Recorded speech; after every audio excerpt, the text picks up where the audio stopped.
Le nouvel ambassadeur de l'Union européenne au Congo, Giacomo Durazo, a été reçu ce mercredi par le ministre des Petites et Moyennes Entreprises, de l'Artisanat et du secteur informel, Jacqueline Lydia Mikolo. Les deux personnalités ont échangé sur les projets en cours. Ils ont ensemble exploré de nouvelles pistes de coopération qui permettront de développer le secteur des PME au Congo, notamment dans le renforcement des capacités entrepreneuriales et commerciales. Le reportage est de Sylvie Karine Goteni.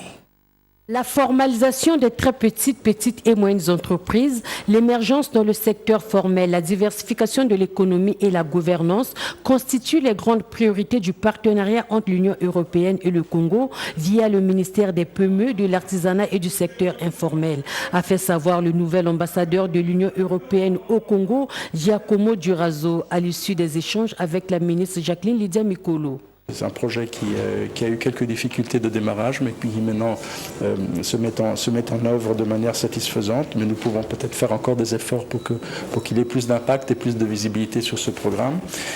Et nous avons aussi évidemment parlé du futur, puisqu'il y a du côté congolais, en tout cas, beaucoup d'idées, beaucoup de pistes que nous pourrions explorer ensemble, notamment sur la création d'un guichet unique qui puisse faciliter la création des entreprises, qu'elles soient congolaises ou étrangères. La ministre des PME, de l'artisanat et du secteur informel salue ce partenariat. Nous avons un programme qui est en cours et qui est très intéressant, dans lequel nous allons accompagner plus de 5000 entreprises congolaises. Et nous savons qu'avec le dynamisme que nous apporte Monsieur l'ambassadeur et toute son équipe, nous allons justement très vite redynamiser et donner une grande visibilité, comme il a dit, à ce partenariat. Giacomo Durazo s'est réjoui de l'accueil qui lui a été réservé et compte intensifier cette coopération pour la promotion de l'entrepreneuriat au Congo. La ministre de l'Environnement, du Développement durable et du bassin du Congo, Arlette Soudan-Nono, a reçu en audience la conseillère technique du projet CAFI. Une rencontre qui a permis aux deux interlocuteurs de passer en revue le niveau d'exécution de ce projet et définir les nouveaux axes stratégiques pour une meilleure coopération. Le reportage est de Sarah Mbenza-Mokia. Cette séance de travail entre la ministre de l'Environnement, du Développement durable et du bassin du Congo, Arlette Soudan-Nono, et cette délégation du CAFI conduite par Christine Langevin, conseillère technique à la programmation de cette institution, a porté sur la mise au point de la feuille de route entre cette organisation et le gouvernement congolais. Ceci en vue de se conformer à l'axe 5 de l'étude de l'impact environnemental et sociale. Madame son Excellence la ministre nous a reçus aujourd'hui pour faire le point d'étape sur l'état d'avancement de la mise en œuvre de la lettre d'intention qui a été signée par Ses Excellences les présidents Denis Sassou Nguesso et Emmanuel Macron. Donc aujourd'hui, nous arrivons à 1 an et demi depuis la signature. Quels ont été les progrès, les difficultés, comment pouvons-nous les résoudre et comment pouvons-nous avancer dans le partenariat et les opportunités pour pouvoir continuer ce partenariat. Aujourd'hui, on discute des opportunités, des besoins, des barrières pour pouvoir préparer le comité de pilotage et le comité interministériel de la fin d'année qui permettra d'échanger ces opportunités concrètes et comment mettre en œuvre le partenariat. L'initiative a pour but d'atténuer les changements climatiques, de réduire la pauvreté et de contribuer au développement durable.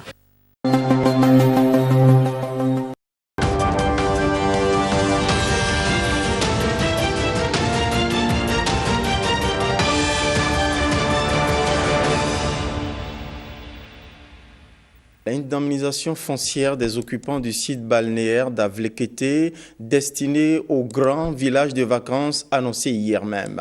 Reparti à nouveau les exportations de vivriers béninois, le Conseil des ministres de ce mercredi a levé l'interdiction imposée au fort moment de l'inflation. Toutes les autres décisions clés avec le porte-parole du gouvernement, Wilfried Léandre Ongweji.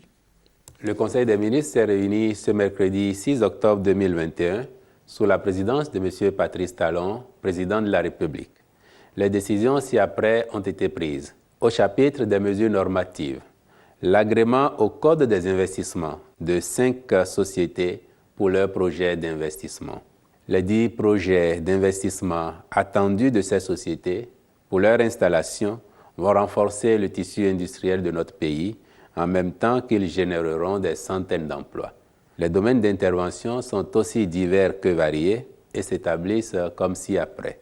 L'écrin Sarl pour l'installation et l'exploitation à Cotonou d'une usine de pâtisserie de type européen. Oluwasola Global Business Sarl pour l'installation dans la zone industrielle de Semekpoji d'une unité de production de concentré de jus de fruits et d'une unité de production de provende pour poissons. Le label Coton du Bénin SA pour l'installation à Seponga dans la commune de Tanguieta d'une unité industrielle d'égrenage de coton. Bourgeon Sarl pour la construction et l'exploitation à Azonkamé dans la commune de Zé d'une unité de production de gaz à usage médical et industriel. Oryx Bénin SA pour l'installation dans la zone industrielle de Semekpoji d'une unité de stockage et d'emplissage de gaz domestique et requalification des bouteilles de gaz GPL. Nous avons ensuite l'adoption du projet de décret portant réglementation de la gestion du parc des véhicules et autres équipements motorisés de l'État. Ce décret vise à actualiser celui de 1999 qui, à la pratique, s'est révélé obsolète du fait du développement de l'administration et des réformes intervenues en matière de gestion des biens publics. Son avènement permettra de définir avec plus de précision le contenu du parc automobile de l'État et les bénéficiaires des véhicules de fonction ou de service. Reformuler l'ensemble des dispositions de manière à éviter les interprétations susceptibles d'engendrer des dérives. Prendre en compte les règles de la comptabilité des matières. Rationaliser l'utilisation des conducteurs de véhicules administratifs dont l'effectif actuel ne couvre pas le nombre de véhicules administratifs en circulation. Prendre en compte les engins à 2 roues, groupes électrogènes, équipements de manutention, de travaux publics et autres équipements motorisés que l'État peut être amené à acquérir ou à louer auprès de structures spécialisées pour satisfaire ses besoins, même ponctuels. Systématiser les contrôles de l'utilisation des véhicules de l'État acquis ou pris en leasing. Le ministre de l'Économie et des Finances assurera le respect rigoureux de ces dispositions. Le Conseil a, par ailleurs, adopté le décret portant attribution, organisation et fonctionnement du ministère des Infrastructures et des Transports. Au chapitre des communications, en un, l'indemnisation des personnes affectées par le projet d'aménagement d'une station balnéaire à Avlekété dans la commune de Ouida. L'emprise du domaine concerné par les indemnisations, déduction faite de la superficie occupée par les infrastructures publiques et du domaine public maritime est de 352 hectares, 55 à 54 centiares. Au regard du niveau d'avancement des études, le Conseil a autorisé le ministre de l'Économie et des Finances à mettre les ressources à disposition pour la prise en charge des personnes affectées par le projet afin de permettre le démarrage des travaux. En 2, la levée de la mesure relative à l'exportation de produits vivriers. Le Conseil des ministres, en sa séance du 16 juin 2021, avait, à la suite de leur compte-rendu, instruit le ministre de l'Agriculture, de l'Élevage et de la Pêche et le ministre de l'Industrie et du Commerce de veiller à empêcher la sortie incontrôlée des produits agricoles en raison de la hausse des prix de ces produits observés sur nos marchés. Depuis lors, à la faveur des premières récoltes, il se trouve que la disponibilité des vivriers s'est accrue et les prix maîtrisés. C'est pourquoi, en vue de permettre la reprise normale des transactions commerciales, le Conseil a décidé de lever la mesure de restriction qui prévalait jusque-là. Les ministres concernés veilleront à la mise en œuvre effective de cette nouvelle directive.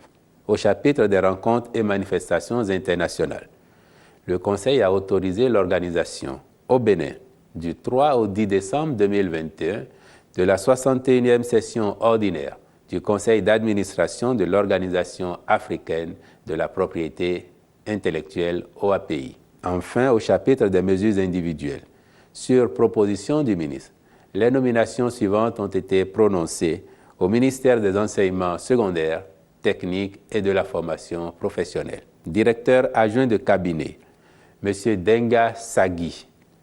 Directeur départemental des enseignements secondaires, techniques, et de la formation professionnelle de l'Atakora, M. Naini Saré. Je vous remercie.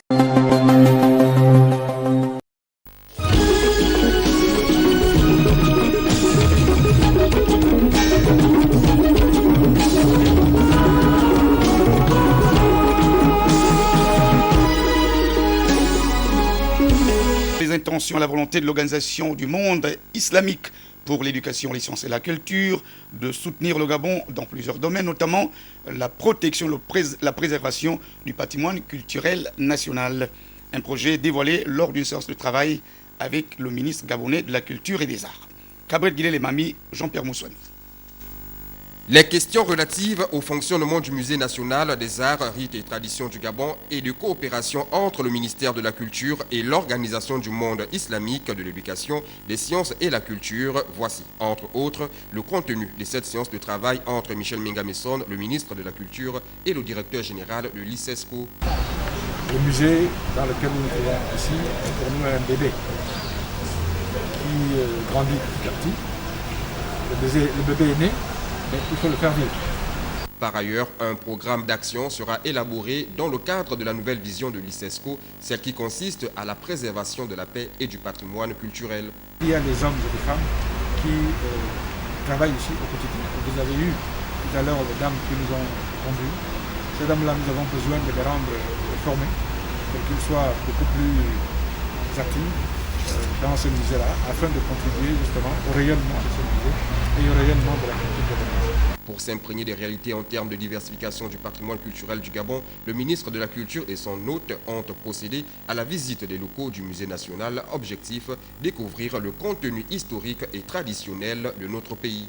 J'étais très impressionné par ce musée et par ses contenus historiques et traditionnels. Le directeur général de l'ICESCO a, au terme de la visite, demandé au ministre de la Culture de mettre à la disposition de son institution la version numérique du Musée national des arts, rites et traditions du Gabon.